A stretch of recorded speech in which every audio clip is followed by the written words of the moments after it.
Olá a todas e a todos, bem-vindos aonde? World of Discoveries, aqui da cidade do Porto. Estamos nós mais uma vez no interior do Manau e hoje com um grande amigo que a comédia me trouxe, um grande amigo que a comédia trouxe para a minha vida, que tem histórias fabulosas, umas divertidas, outras autênticas lições de vida.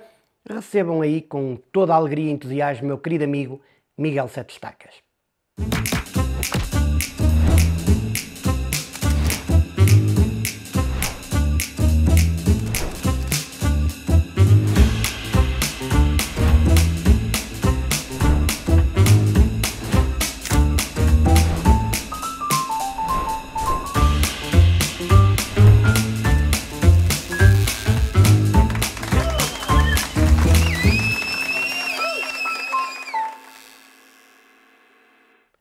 Como é, grande Miguel? Oh Pedro, Categoria. Sou Miguel aqui. Nunca temos tempo, mas hoje temos tempo aqui para uma conversinha aos dois. Sou Miguel. Pá, não nos encontramos para outras coisas, olha, estou no teu podcast e em primeiro lugar, Pedro, obrigado pelo convite. É sempre um prazer conversar contigo, com câmaras ou sem. Normalmente, preferencialmente sem, porque nós sem câmaras conversamos de muita coisa. Sim. E muita tralha que depois também não podemos meter aqui, não é? Portanto, sim, sobretudo hoje, aquela mesa que tem as bebidas. Tem as bebidas e que serve... Eu conheço, eu faço comédia há 23 anos, portanto eu devo-te conhecer há 22. Sim, e há uma coisa muito consensual no mundo da comédia, é que eu diria que não conheço ninguém que não goste de ti ou não respeite o teu trabalho. E eu acho que isso é das coisas mais maravilhosas que pode haver. A nossa classe, a classe da comédia, respeita-te muito e gosta genuinamente do que tu fazes. Tu muito cedo conseguiste trilhar um caminho um bocadinho diferente do nosso. Mas tenho certeza que tu deves ter passado também por aquela travessia no deserto no início da comédia, que é... Mas o que é que eu sou enquanto faço isto? Porque há aquele risco de nos colarmos ou a referências ou uma coisa qualquer. Contigo foi assim? Sim. Olha, comigo, primeiro já valeu o elogio, já valeu a pena vir cá. Sim. Eu tenho um bocado a noção do carinho que todos, e um bocadinho de respeito que têm por mim, não sei se pela antiguidade, se pela minha proximidade, que eu tento ter com toda a gente e... mesmo com talentos novos, eu tenho um respeito enorme pelos miúdos, porque eu vejo, às vezes na nossa geração, criam-se bolhas, criam-se barreiras, distâncias entre gerações. E eu acho que se estivermos todos unidos vai ser sempre saudável para a comédia e para todos nós. Olha, Pedrito, em relação ao meu início, é muito divertido contar hoje em dia, porque... eu venho de uma altura, estamos a falar de 89, a primeira vez que eu fui ao palco, e terei começado numas brincadeiras um ano antes, dois. Eu conheço, e eu vou ter que falar dele, porque o Oscar Branco foi quem me alavancou. O Oscar é uma instituição para nós todos. Ponto 1, o Oscar Branco é uma instituição para nós todos. E a primeira vez que eu vi o Oscar ao vivo, eu tinha uns 13 anos por aí. Num bar que eu frequentava, o meu irmão era mais velho que eu e ainda hoje é. Ainda hoje é, exatamente. O teu irmão era mais velho e continua, graças a Deus. Continua. Olha, e nunca mais me apanha, né, em relação à idade. Pode andar aqui anos, pode andar aqui muitos anos, nunca mais me apanha. E então, eu tinha aquela liberdade, era novo para sair à noite, mas como ia com um mano mais velho, siga. E tive a oportunidade de conhecer coisas... Foi o Oscar Branco, uma delas. E aquilo fascinou-me tanto que eu comecei, entre amigos, entre festas de família, eu era ali o macaquinho que tentava imitar aquele registro do Oscar Branco. Inclusive, a voz, que ele tem, aquela voz um bocado rouca, sim, não é? Sim. E então estás a ver um miúdo com 13, 14 anos... Tu modelavas o comportamento, fazias a cena ao Oscar, era sim. Mini Oscar. Opa, eu não sei se até terei afetado aqui um bocadinho a minha voz por ter exagerado com essa idade. Eu queria ser o Oscar, naquela altura já fazia a coisa... Olá, eu passo na Ribeira, és maluco! Eu com 13 anos fazia este registro de voz, ficava tudo assim, peraí. Ele tem aqui uma gravação qualquer, não é ele que está a fazer isto. És o pequeno Saúl da comédia, tu já viste? o pequeno Saúl começa a imitar pequenino o Kim Barreiros. E tu era o Oscar, isso é fixe. Olha, então a minha primeira lição de vida e de carreira fui convidado para um sarau no Teatro Sá da Bandeira. Por uma amiga que estava a acabar o curso. Tinha lá um sarau aqui da Universidade do Porto. E eu estou a animar um dos intervalos das tunas. E o Oscar Branco está a fazer onde? A atuação na sala latino, acima. Opa, e de repente vê alguém a debitar parte do texto dele na sala principal. Opa, que isto aqui é um bocado anedótico. Tens o ator principal na sala pequena e o imitador na sala principal. O imitador está na sala principal. Opa, mas não foi por aí. E ele foi um homem de H maiúsculo, porque esperou que eu terminasse. Pá, foi brutal o que ele lá fez, aqueles 10 minutos. Mas ele terminou a dizer: "Oh Miguel, já tínhamos falado, eu já tinha ouvido falar muito de ti, nunca conversamos sobre isto, mas vamos ver aqui uma coisa. Trabalhar, fazeres o que tu fazes na família, num grupo de amigos, seja uma coisa privada, eu nunca te diria nada. Mas a partir do momento que estás a assumir um papel público, semi-profissional, olha, tens de ter atenção com isto." Pedro, foi o ponto de arranque da minha carreira. E isto pode servir, e eu tenho contado estas histórias a toda a malta nova que está a tentar fazer disto porque no início não é fácil encontrar o teu registro? Não é, e depois era tudo muito desconhecido para mim, percebes? E eu deixei-me na onda de uma coisa nova que não havia, a stand-up nem se ouvia falar, e mesmo com personagens na minha altura, ou na nossa altura, ouvia-se o Raul Solnado, uma coisa ou outra, o Herman, e não havia muito mais. Havia um que eu te conto a seguir. O que é que acontece? Aquilo foi a melhor chamada de atenção que eu tive na minha carreira. Foi uma das melhores. Que foi, se queres seguir em frente, trata do teu registro, assume a tua criatividade, os teus textos, o teu registro, e a partir dali comecei a desligar-me de tudo. Daquela imitação até no timbre de voz, comecei a criar os meus textos. Na altura, eu como estava meio perdido, eu ainda fazia aquilo que fazia muita gente, que era, aproveitava aquela anedota mais curtinha, que era deliciosa. Para estender um texto e criar um texto. Exatamente, quando uma pequena anedota... Eu acho que toda a gente fez isso no início, claro, até porque não havia nem referências. Hoje um puto tem especiais de Netflix, de tudo. Sim. Nós não tínhamos nada e, portanto, era então, diferente. Quando aquela anedotazinha encaixava na perfeição no texto que estavas a desenvolver, está ali, mas aí não estava a plagiar ninguém, porque era aquela anedota dita popular já. Sim. Não é? Olha, Pedro, comecei a ter ali feedback de várias pessoas eu já tinha avisado, não tens que estar a imitar a voz de ninguém, segue o teu registro, e isto foi o que me fez... E começas pelos personagens. Tens noção de quantos personagens é que já criaste, ou não? Por acaso não, porque há alguns que fiz para uma vez ou duas e... Eu vi que... Miguel, desculpa lá. Eu vi coisas... uns 20 e tal. Tu sabes que nós quando íamos ao Levanta-te e Ri, estamos a falar essencialmente das temporadas Levanta-te e Ri até 2006, nós ficávamos na lateral do palco a chorar a rir com o que tu fazes. Tu, uma vez foste... Eu nem sei de que era aquilo, mas era com um tanque de guerra. E eu vou dizer às pessoas o que era o tanque de guerra. Ele devia destruir os brinquedos dos filhos todos. Os brinquedos da tua canalha, tu aproveitavas tudo. Esse foi um caso. Portanto, esse foi um caso que era aqueles carros que já eram elétricos, Era não é? um Jeep, Bateria. Era um Jeep a bateria. Tu tiraste a carroçaria e meteste um tanque de lavar a roupa de plástico com a porta a abrir atrás, uma porta com dobradiças e uma metralhadora. E era o tanque de guerra. Era o tanque de guerra.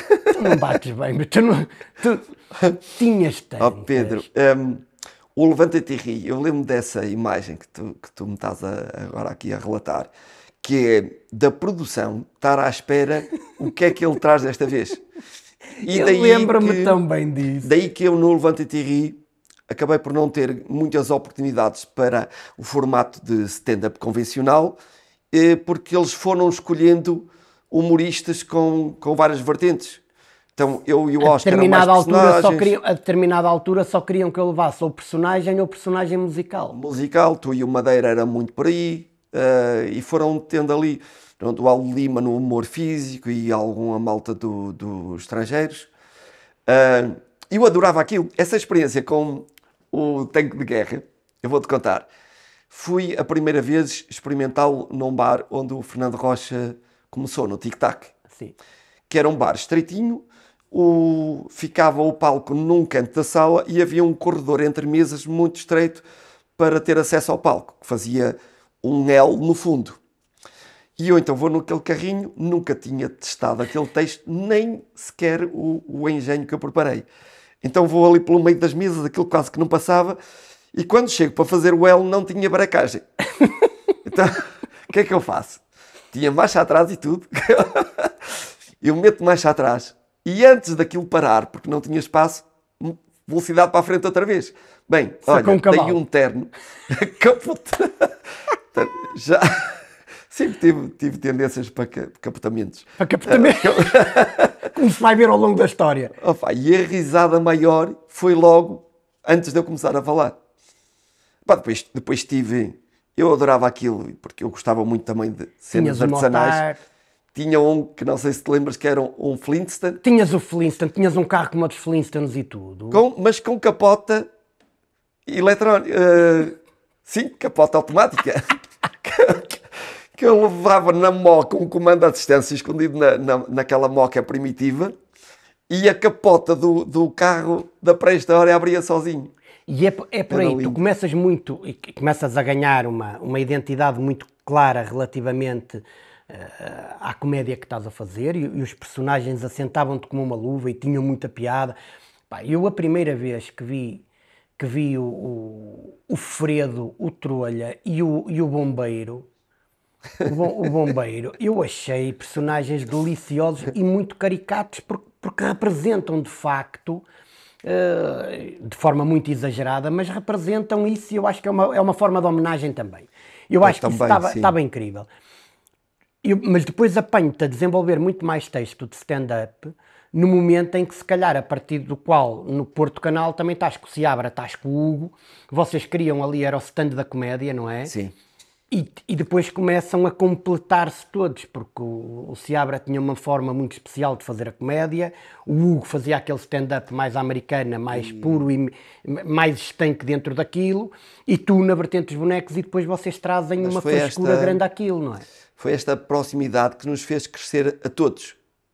Sim, porque eu acho que beberam todos uns dos outros e isso é incrível. Sim. E o meu desenvolvimento para a stand-up foi muito esta convivência, esta proximidade, e que me fez despertar e descolar um bocadinho de personagens e desenvolver outras vertentes.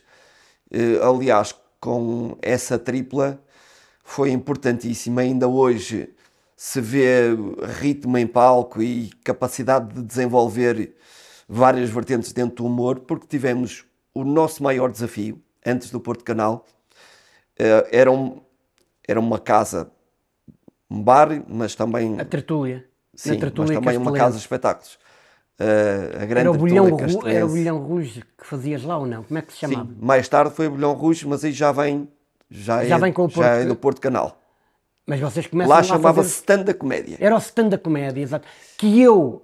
Pá, vocês são, desculpem-me o termo, mas são uns animais, porque eu sou convidado para ir fazer 2 minutos só de uma ligação para eles poderem trocar de roupa no especial de 10 anos de Stand da Comédia. E dizem-me assim, pá, tu só vais fazer ali aquele bocadinho que é mesmo para dar tempo de trocar roupa para a malta. E eu entrei, pá, em 8 sketches sem saber nenhum. Sem saber nada. Sem saber de nenhum. E isso foi incrível, isso que aconteceu. E Pedro, o desafio lá, que nos fez crescer muito rapidamente, estivemos durante 7 anos onde éramos obrigados todos os meses a criar 1h30 de espetáculo novo, todos os meses. E muitas vezes chegávamos ao local 2 horas antes de acontecer e ainda estávamos a tomar notas e apontamentos e levávamos cenas para sketches que ficaram até ao encerramento da casa, que opá, não tenho coragem de apresentar este. E os teus 10 anos, os 10 anos que estás a falar, que te convidamos para seres nosso convidado, aquilo foi juntar num espetáculo o pior. Tivemos a coragem de Eu sei juntar o pior, por isso é que me convidaram. Não, obrigadinho. Não, mas não tem a ver com isso. Foi mesmo para haver alguma qualidade. Sim, vocês fazem um espetáculo de 10 anos, onde só fazem, ou seja, repetem os piores sketches de sempre. De sempre. E era muito engraçado que nós tínhamos... E encheu. Nós narrávamos aquilo. Olha, escrevemos isto. Acreditam que tivemos coragem para apresentar? Então foi isto. E foi bom de ser tão mau. Foi bom de ser tão mau. Meu Deus do céu, aquilo foi... Não, aquilo era muito bom, vai-te lixar. Ok, eu percebo, alguns eram muito distorcidos, mas o que eu acho que há a retirar daí é como é bom criar a sinergia, a possibilidade das pessoas com estilos diferentes se juntarem. Exato. Com respeito. E o que tu fizeste há uma grande amizade entre ti, o Seabra e o Hugo, obviamente, mas aquilo que vocês construíram dentro das vossas diferenças acaba por ser um produto na altura também muito interessante e que vos mantinha no ativo, porque depois do Levanta-te e Ri há um vazio, cria-se ali um vazio. Pois. E aquilo que vocês criaram foi mesmo muito interessante. Sim, havia ali um interesse de trazer para o mercado algo de novo. Por exemplo, sketch sem palco era uma coisa que ainda hoje eu acho que há um bocadinho de falha. Não há muita gente a fazer isso. Não há muita gente a fazer. E nós tentamos fazer isso. Isso carece de uma logística também muito grande, normalmente, que não é tão fácil como um espetáculo de stand-up. Numa sala de espetáculos é do melhor que pode haver do ponto de vista da produção, porque é um indivíduo e um microfone. Sim, a logística é perfeita para uma sala de espetáculos. Não, há o guarda-roupa, há isso tudo, logicamente que sim. Dá trabalho. E nunca há certeza. Na stand-up nós temos mais ou menos a noção quando um texto é bom. Podemos ter alguma dúvida se resulta ou não, mas temos poucas dúvidas quando é mesmo bom. Normalmente no sketch não há forma de analisar antes de experimentar em palco. Sim. Tens a noção disso? Sim, perceber a reação do público é só naquele momento e no momento em que estás a fazer a entrega. E então também há essa dificuldade, que é, estamos a criar isto, estamos a ter este trabalho todo e será que depois vai ter impacto? Em que é que a Gorda, e por a Gorda estamos a falar de João Seabra, é o nome carinhoso que nós temos, porque os nicknames que nós damos aos nossos amigos, portanto, em que é que a Gorda te melhorou enquanto profissional? E ele, em nada. Aquele gajo não melhora ninguém. Sim, em muita coisa. Primeiro, começar a chegar a horas.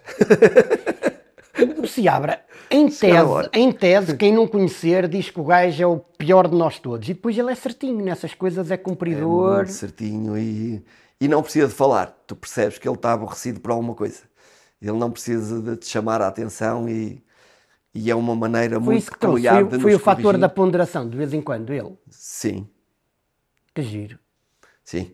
E depois é o elemento que eu conheço de nós, que o mais pacato, que está tudo bem e que a gente pensa que dali não vai sair nada porque ele não escreveu, porque não criou e porque só falta um dia para fazermos e na hora ele cumpre.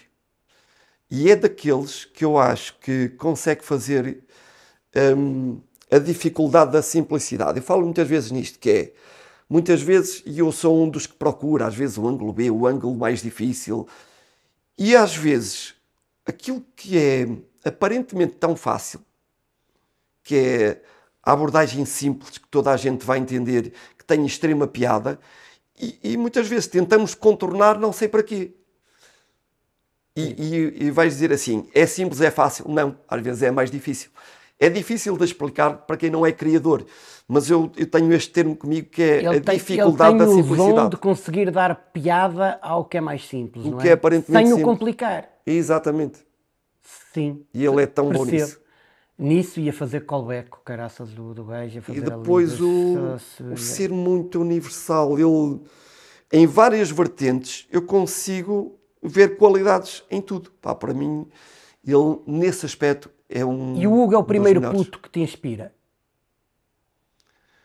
O Hugo, eu Porque o Hugo é de uma geração abaixo da nossa, É de uma outra é dos geração. putos que vêm e que têm percebe-se que têm um talento incrível. E hoje, o Hugo hoje é uma referência mais do que consolidada e com grande notoriedade no nosso país. Olha, é com muito orgulho que eu vi o crescimento do Hugo, porque eu vi-o muito dedicado, com bom. Ele sabia bem o caminho que queria trilhar e onde é que queria chegar. E chegou lá. E que foi difícil, muito mais difícil do que todos imaginamos. Porque de início ele até nem seria o melhor e se calhar todos nós diríamos que ele não iria chegar onde chegou. Mas ele foi batalhador. Sim, é a prova de que o trabalho e a persistência e a rotina e o forçar-se e o trabalhar de forma muito consistente depois também dá valor. A par de talento, o gajo, ele tem muito talento, eu acho que ele tem muito talento. Não seria um virtuoso à partida, mas ele tinha muito talento e eu acho que Parecia que não tinha e veio a mostrar que tem. Agora, é verdade que ele não gosta de remar contra a maré. Ele sabia o que queria, sabe para aquilo que é capaz e que tem jeito. E há alguns contornos que durante esta carreira e estas experiências que eu tive, que ele nos ia dizendo, opá, eu faço, mas não é aqui que eu estou à vontade. E ele às vezes vai dizendo isso. Portanto, ele tem muita noção daquilo que é capaz e daquilo que queria seguir. Olha, eu estou sempre a dizer que o Barreto foi a melhor besta da minha vida. E eu digo sempre, reparem que eu não disse que foi a melhor besta da minha vida, o Barreto. Sim. O Barreto dava-nos tareias a todos, É verdade. como tu sabes, mas também assume na nossa geração e na vertente da comédia um papel muito importante. Ele sarnava-te muito, eu isso nunca te perguntei, eu não sei se ele... O Barreto, que era o nosso diretor artístico no Levanta-te e Ri. Ele a ti sarnava-te muito. Um bocadinho. E às vezes merecia. Às vezes merecia. Opa, porque andávamos todos um bocadinho a navegar também. E eu ouvia muito Barreto, mas não era assim tanto. Ele ficava na dúvida. E, por exemplo, quando eu insistia com ele, acredita em mim, porque eu testei, isto funciona, ele acabava por não me chatear muito. Mas o Barreto também, e diz, parafraseando aquilo que tu acabaste de dizer, que foi a melhor besta, e ele também me disse uma das melhores frases que me fez crescer, que foi um dos textos que eu apresentei para o Levanta-te e Ri, e usando aqui um vernáculo, ele disse-me, Miguel, se não consegues fazer melhor do que esta merda, desiste da comédia. Pá, mas desiste já, procura alternativa, segue outra profissão. Mas isso é tão... Eu depois, estás a ver, isto é tão incrível, que é a capacidade de ser prático, objetivo. Ele não, sabia a pessoa que não nos queria mal do ponto de vista profissional era ele. Ele queria potenciar-nos ao máximo. E a coisa que ele faz é, ele não está com rodeios, ele não esteve com merdas, ele literalmente virou-se para ti e disse, isto é o melhor que consegues fazer, amigo, vais ter que arranjar outra coisa. Foi, sinceramente, o que me fez crescer ali, foi levar aquela frase para casa. Não temos nunca que, à primeira, ficar incomodados com chamadas de atenção. Devemos ir para casa, pensar, raciocinar, depois faz sentido ou não faz sentido. Porque eu tive duas fases nessa primeira fase do Levanta-te e Ri, e em que tive essa grande marca, que foi, tivemos um outro diretor que estava sempre tudo bem e não tinha coragem de nos corrigir. Está tudo bem, palmadinha nas costas. E de repente, quando tu já devias ser convidado novamente para aparecer, isto não estava a acontecer. E porquê? Porque certamente eu devia ter sido corrigido antes e não me corrigiram. E quando não nos corrigem, nós continuamos a achar que estamos bem. E isso aconteceu, que é, alguma coisa se passa, porque eu estava a ser contratado com esta frequência, já se passaram aqui algumas semanas. Eu com ele aprendi que, não há segundas oportunidades para uma primeira má impressão. Tu agora vens aqui, se a coisa funcionar, porreiro, podes vir mais vezes. Se não funciona, amigo, olha, foi-te dada uma oportunidade e boa noite. E nós precisamos, às vezes, de levar este tipo de bufetadas e de abanões para pensar, mas espera lá, se eu quero vir aqui, se quero que isto funcione, eu tenho que fazer as coisas de maneira diferente. Não sei se acontece contigo o não querer voltar muito atrás, que é agarrar a oportunidade que nos deu a vida, que foi esse lançamento, que tivemos essa oportunidade, felizmente, do Levanta-te e Ri, e não querer voltar por ter um passado, de facto, muito pouco artístico. Eu quero-te falar nisto. Quando eu comecei, Pedro, eu era como a malta do que faz karaoke. Sem desprestigiar o karaoke, mas tecnicamente eu andava com um PA atrás, tinha que ir para as salas, montar o PA antes de chegar ao público, preparar toda a parte técnica. Só faltava receberes o público e agora vou para o palco. Agora vou embora, agora desmonta, e com o risco de haver sempre um cromo que ia lá mexer-te na mesa e desafinar tudo e desligar-te os cabos do microfone porque achavam piada. Portanto, eu passei por tudo isto. Sim. E de palcos que não lembro a ninguém, que também já deves ter passado. Tenho alguns, tenho. Temos alguns, efetivamente. Olha, o mais caricato que tive agora, um convite para voltar. Eu dava muito bem com a malta de todo terreno. E quando apareceu um parque que existe na Póvoa de Lanhoso, que é Diver Lanhoso, que lá fazem atividades, arvorismo, todo terreno, penso que até tem bangalôs agora, Sim. para a malta que quer ficar. E no primeiro ano fizeram lá uma prova de todo terreno, com a malta de um bocado de todo o país. Inclusive o Pedro Alves, o nosso amigo, estava lá a participar na prova. E o que é que eles fizeram? Criaram no meio do monte, lá em Póvoa de Lanhoso, uma ilha artificial. Aquilo era num... Encontraram um buraco e encheram aquilo com água e encheram aquilo com água e fizeram uma ilha artificial.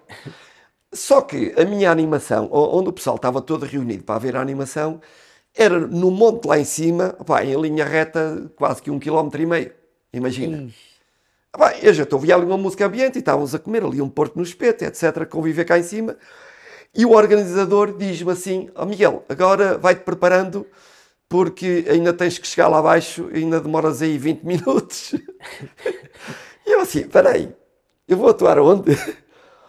É ali onde está aquela banda a atuar. E no meio daquele nevoeiro da noite, que nem se via a banda, viam-se umas luzes acesas, tipo Arraial. E eu disse, tu vais mandar para ali? Estava a pensar, é giro, é uma ilha. É uma ilha. Eu disse, mas olha, mas vou estar a falar para quem? A esta distância ninguém me vê, está no voeiro. E de repente o improviso foi atuar em cima do capô de um jipe. Essa foi uma delas. Mas... nós temos tantas, minha Nossa Senhora. Depois, tenho aqui, e nós vamos falar, porque tu és a prova de que a vontade de nos reinventarmos funciona.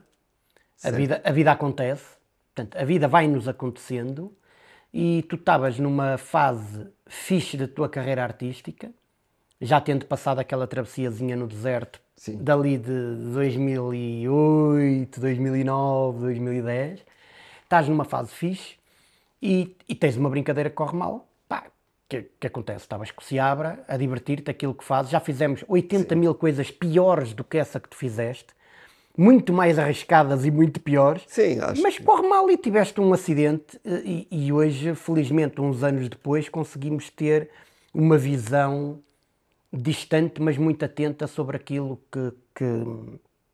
que aconteceu.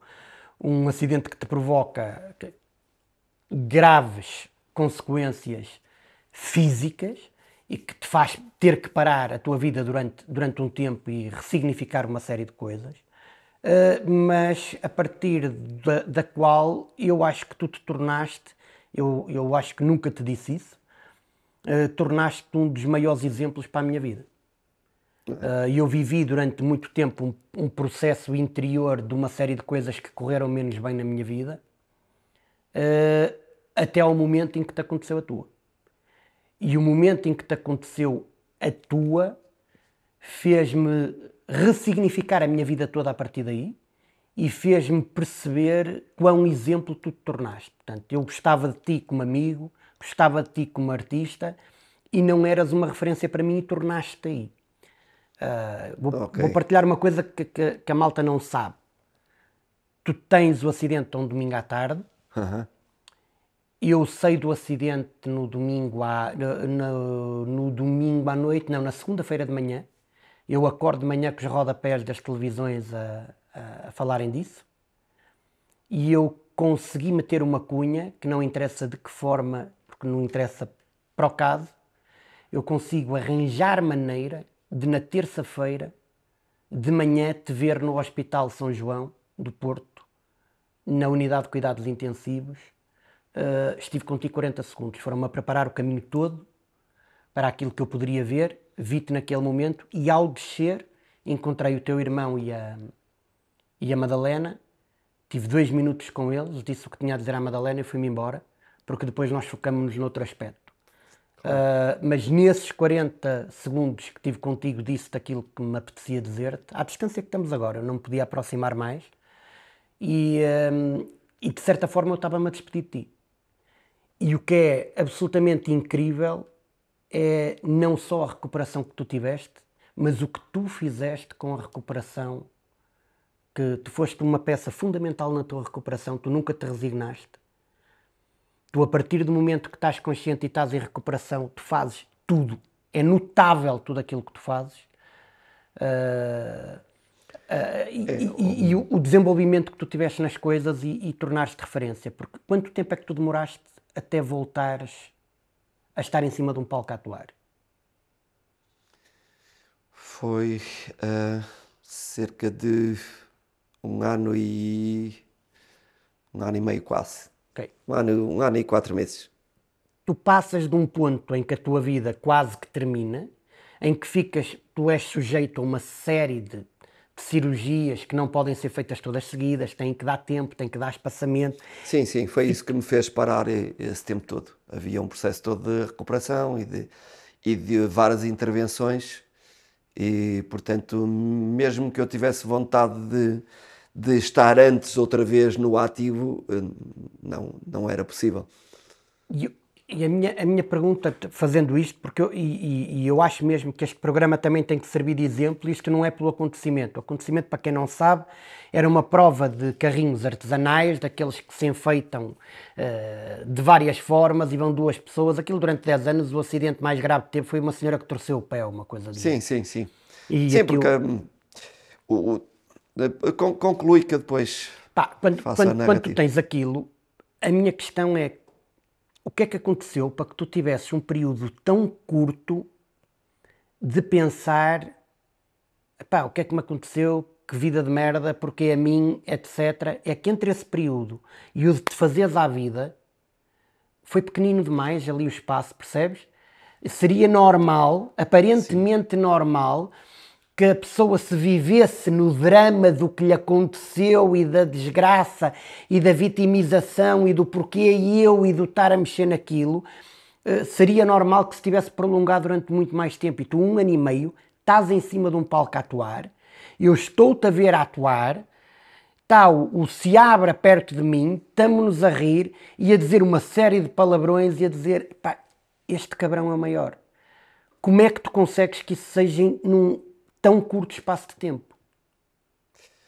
Olha, Pedro, aqui voltando um bocadinho ao início, de facto foi um acontecimento na fase mais confortável da minha carreira, que há ali uma luta, um desenvolvimento, sempre a crescer, até chegar a um ponto que sabes que é difícil de aparecermos nos canais generalistas e eu sentia que tinha que ser generoso com a vida porque estava tudo a correr muito bem. E há coisa que nunca estamos preparados, é para nos acontecer a nós o pior.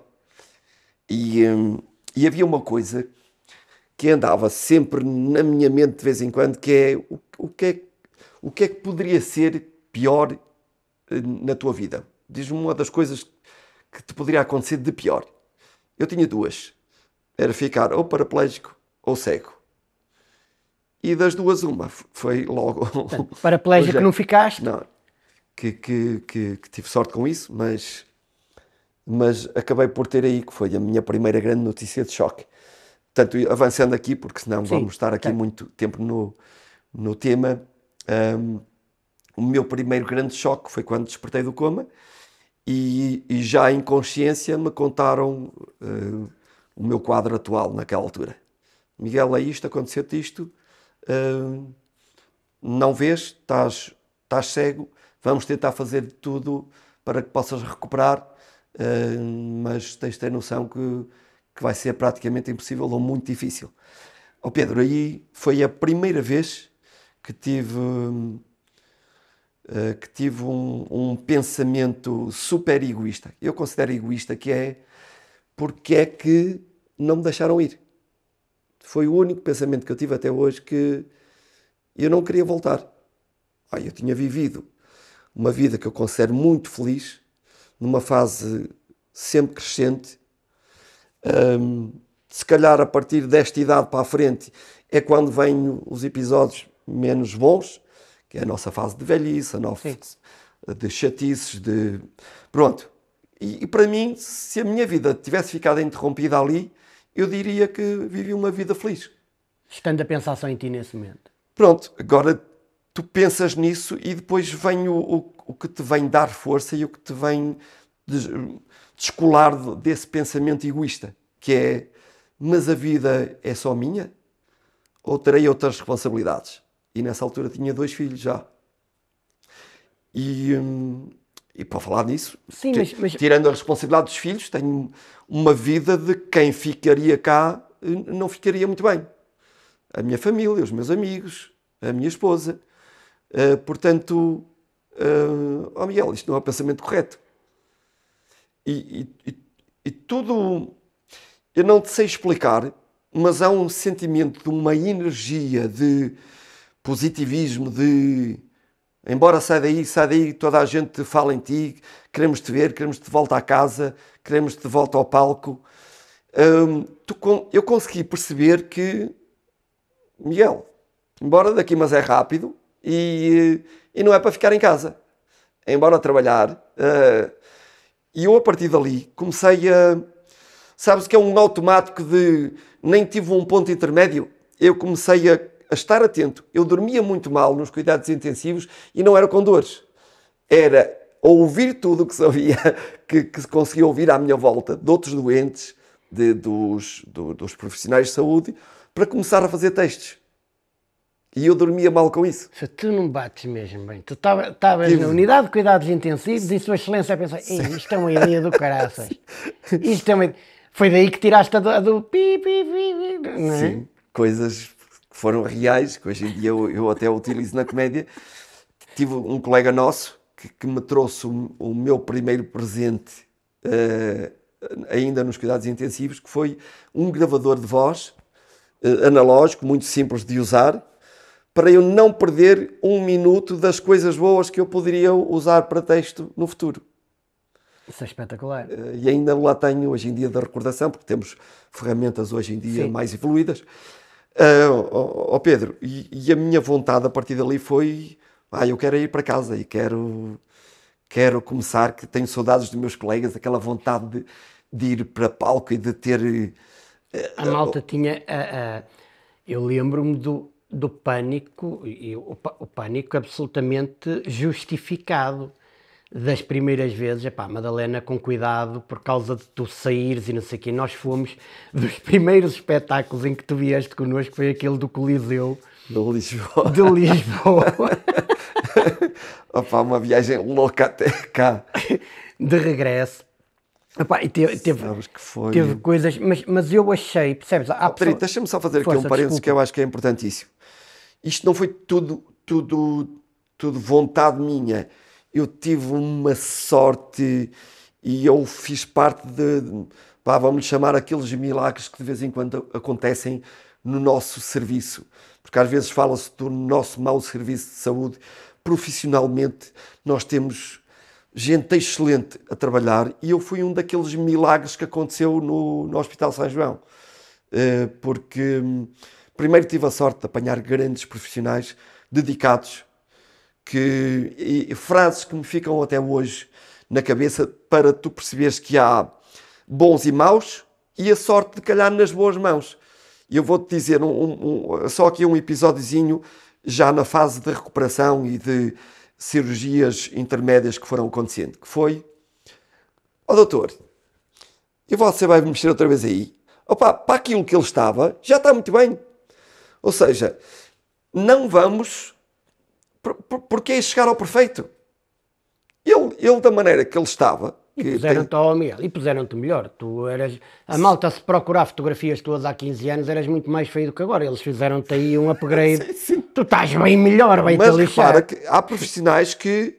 Ok, da maneira que ele estava, deixa estar assim, que já está bem, não vale a pena mexer mais. Face ao cenário que encontramos, o que está incrível. Antes feito que perfeito, não é? Sim, e eu ouvi essa frase muitas vezes o melhor... Qual é? O pior inimigo... Pá, não me recordo agora. Mas tem a ver com a perfeição, de querer chegar tanto à perfeição que podes errar, então é melhor não chegar lá. E eu tive a sorte de ter médicos batalhadores que foram até ao limite. Eu tive uma primeira cirurgia ininterrupta de 14 horas, Pedro. Com 4 especialidades ao mesmo tempo. E isto aqui, este parênteses, para chegar a uma frase que eu te quero dizer, que é o trabalho de equipa, que muito poucas pessoas valorizam e que às vezes tentam separar egos, percebes? De cada um fazer o melhor, mas na sua arte. E de não saberem trabalhar em conjunto. E isto para mim foi... Eu estou-te a abrir este parênteses para te falar de uma lição de vida que ainda hoje serve para mim. Para reunir sinergias, trabalhar em conjunto, porque o produto final vai sair muito melhor do que se tivesse sido trabalhado seccionado. Sim, não tenho dúvida nenhuma disso. Aliás, até do ponto de vista da comédia, tu és parte fundamental na construção das músicas mais estúpidas que eu faço em comédia. Se não fosse a tua sinergia e a do Seabra nas viagens às 4 da manhã, eu não criava tantas músicas como as que crio. Pá, portanto, as nossas viagens longas dão nisso, não é? Dão nisso. Foi importante nesse contexto, os teus amigos da comédia tiveram aí um papel importante. Eu acho que tu tiveste um papel muito mais importante em todos nós do que nós propriamente em ti. Isto eu acho, honestamente, acho que o impacto que tu geraste em nós, de exemplo, é muito maior do que aquilo que nós possamos alguma vez ter ou não feito, ou ter ou não impactado. Mas talvez vocês fossem mais importantes do que aquilo que vocês pensam. Numa divisão muito idêntica entre famílias, meus colegas, que ao mesmo tempo a grande parte eram amigos, e são amigos, e os meus amigos também mais próximos. Essas 3 partes unidas foram o que me fez não desistir e o que me fez ser muito mais rápido na minha recuperação. A vontade do melhor, o melhor, o melhor, e cada ferramenta que me vinha para a mão, eu agarrava aquilo com as mãos que eu não tinha. Tu ganhaste uma sensibilidade diferente, porque perdeste grande parte da tua visão. Tu ganhaste uma sensibilidade diferente. A primeira, e ainda hoje acontece, que é a leitura da personalidade. Eu tenho uma sensibilidade enorme de ler pessoas por frases, por comportamentos, e sem ter que fazer uma pergunta, porque é que fizeste isto ou aquilo, ou porque é que agiste desta forma ou daquela. Eu tenho uma noção muito mais exata e mais repentina do que é uma pessoa. Tu em poucos minutos conheces alguém que demorarias muito tempo a conhecer. E daí logo fazes o filtro se te apetece ser amigo ou não. Preparas-te melhor para os teus trabalhos agora do que te preparavas antes?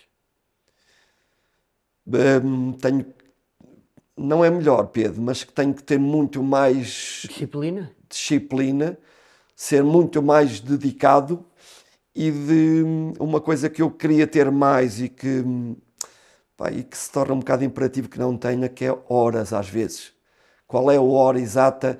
Gostava de ter aquela regra de desta hora até esta faz isto, desta hora é hora de intervalo. Uma gestão de tempo diferente dentro daquilo que é a tua performance, é isso? Pá, e o que me sinto mais triste às vezes é a vontade de desligar de telemóveis e desligar-me da vida para o tempo de família, porque eles mereciam que eu tivesse esse tempo só para eles. E eu tenho essa dificuldade de me desligar porque eu não tenho horas para trabalho. Eu acho que com o devido tempo, os teus filhos vão perceber quão grande tu foste perante a adversidade. Porque a tua filha ainda era miúda quando isto acontece e o teu filho um adolescente. 6 e 12. Pá, um adolescente e ela uma miúda, mas eu acho que com a devida distância, e nós precisamos da devida distância, e connosco é exatamente isso, eu só hoje é que valorizo determinadas coisas do meu pai, só hoje é que compreendo determinadas abordagens face ao mundo que ele tinha, aquilo que era a vida dele, só hoje é que eu compreendo e respeito da forma que eu acho que já devia ter respeitado há 20 anos atrás. Sim. E eu acho que tu deixas um legado de exemplo muito interessante para os teus filhos. Pedro, eu acho que eu não tenho dúvidas que eles terão orgulho do pai, e há uma coisa que me veio retirar algumas chamadas de atenção, que é tu seres o exemplo. E quando a gente é o exemplo, eu acho que pode poupar muitas palavras, muitos sermões e alguns castigos. Embora como educadores devemos estar sempre atentos e nunca travar quando temos que chamar a atenção ou quando temos que castigar, mas há coisas que a nossa atitude pode substituir essas chatices que nos deixam a nós também em mau estado. Quando eu tenho que chamar a atenção de uma forma mais violenta um filho, aquilo acaba por nos magoar. E então... À partida dão-nos sempre mais a nós do que a eles. Sim. À partida. Porque às vezes parece que passou ao lado e nós é que ficamos magoados e alterados. Mas eu acho que tu vais deixar aí um legado muito, muito importante pela capacidade de te reinventar. Pedro, e em relação, desculpa, em relação ao tempo e o que é que acontece, e para lá em casa também perceberem, eu fiquei com muito baixa visão, tenho uma visão super reduzida, e o facto de eu ser vou dizer teimoso, em querer ser autónomo, em usar as ferramentas que eu preciso, e eu não tive dúvidas quando precisei delas de ir à procura e de me sujeitar a algum tipo de formações que eram difíceis, que me tinha de deslocar, que tinha que perder muito tempo, mas eu queria muito voltar a ter a minha autonomia. E ainda hoje em dia terei que trabalhar mais do que muitos outros, porque apesar de termos a tecnologia a acompanhar pessoas com o mesmo problema, a verdade é que demoro 5, 10 vezes mais a fazer a mesma tarefa. Naquelas coisas básicas de pesquisa, de escrever, Eu vou-te dar o exemplo de uma delas. Eu sou obrigado a ter um teclado decorado na minha cabeça e sem monitor eu tenho que saber escrevê-lo. Eu, por exemplo, era capaz de criar aquele e-mail que é circular para responder a várias propostas, a vários pedidos, e eu não o faço de propósito para não perder a velocidade no teclado. Ou seja, eu podia usar um esquema e fazer um copy-paste e era muito mais rápido fazer aquilo e enviar. Não, eu cada vez que tenho que fazer um e-mail, mesmo que sejam 10 por dia, a escrever. Eu escrevo de novo todos igual, que é para ter destreza no teclado. Porque isso, posso estar a perder tempo ali, mas vou estar a ganhar tempo depois na pesquisa mais tarde. E então isso é uma daquelas coisas que eu faço, que sei que estou a perder tempo, mas é bom para mim. E desafias, tu experiencias, uma coisa que eu acho, há uma coisa que do ponto de vista comportamental e da comunicação que se fala, que é o experienciar o medo e ainda assim agir. Que é, tu traz perante o medo e ages na mesma, não te retrais. E tu fazes isso, tu desafias-te. O que tu fizeste no Gargalhão, por exemplo, o ano passado, foi incrível, que é, tu permites-te pegar em personagens teus e fazer um espetáculo num ambiente nada controlado, Freak no show. meio da rua, uma espécie de freak show, no meio da rua, com o público à tua frente, com uma senhora com o cãozinho com a trela a entrar-te pelo cenário dentro e tu sem perceberes muito bem, com carros a buzinarem da rua, e tu fizeste, e tu experimentaste, e tu desenvolveste, e apresentaste aquilo, e as pessoas adoraram. E eu lembro-me quão impactante foi, por exemplo, para um convidado que tu também conheces, já esteve no podcast, o Pedro Ventura, que foi ver o teu espetáculo lá e que estava, pá, ele dizia, é impressionante o que o Miguel está a fazer. Eu acho que és um grande exemplo, amigo. Não vivemos só de às vezes exemplos, os exemplos inspiradores não têm que vir das grandes figuras, das grandes catástrofes mundiais, vêm do outro lado da estrada, de um elemento da nossa família, de um amigo, de uma coisa qualquer. Orgulha-me acima de tudo o que tu fizeste perante tudo o que te aconteceu e sou um privilegiado por ser teu amigo. Quanto ao resto, já sabes que aquilo que eu espero é que, olha, que me vais continuando a inspirar a mim, porque, olha, talento zero, capacidade de escrita, bola, coisa não sei o quê, ou são vocês, ou isto, olha. Vamos inverter posições um dia, que é para falarmos um bocadinho de ti, porque tu sabes que não és nada disso, tu és um lutador, és daqueles que... Eu tenho a certeza que por muitos obstáculos que te apareçam à frente, tu consegues ultrapassá-los. E já passaste por alguns, Pedro. Agora não sei se estaremos aqui no final já do nosso Temos ainda uns minutos. show. Não, mas de uma forma resumida, há coisas que fizeram toda a diferença na minha vida, Pedro. Que é, primeiro, ferramentas. Tudo que seja ferramentas, nunca devemos negá-las. Negar. Delegação de responsabilidades em terceiros. Eu era o pior indivíduo a fazer isso. Eu achava sempre que o que não fosse feito por mim, que não ia ficar bem, que não ia... E de uma forma profissional e em várias áreas, a partir do momento que a gente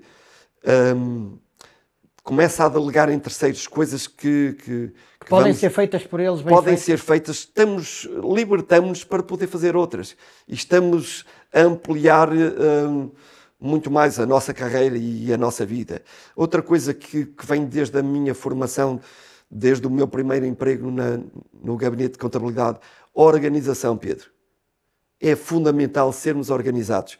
Eu tinha o meu primeiro patrão, era de tal forma organizado que não me permitia furar uma folha que não fosse dobrada a meio para procurar exatamente o meio, para ficarem todas arquivadas exatamente.